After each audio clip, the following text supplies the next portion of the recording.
Orada vardı münsiflərin heyyəti. Biz yazırdıq malışlara qiyməti. Adını çəkim mən baba Pünhanın da. Adını çəkim mən baba Pünhan. Mən bilirəm nə var bunun canında. Ona görə mən oturmuram yanında.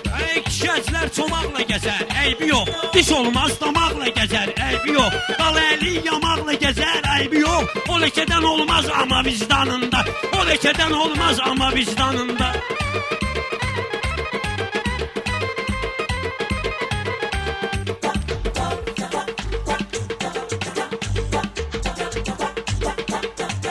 Beləli də mənə dayaq olubdu. Meyxanada həmişə uşaq olubdu. Meyxanada həmişə uzaq olubdu. Yamağa da məndən də uzaq olubdu. Ağamizədən o şey uzaq olubdu. 50 ildir gezir bu at salında. 50 ildir gezir bu at salında. Mən bilirəm nələr vardı canım.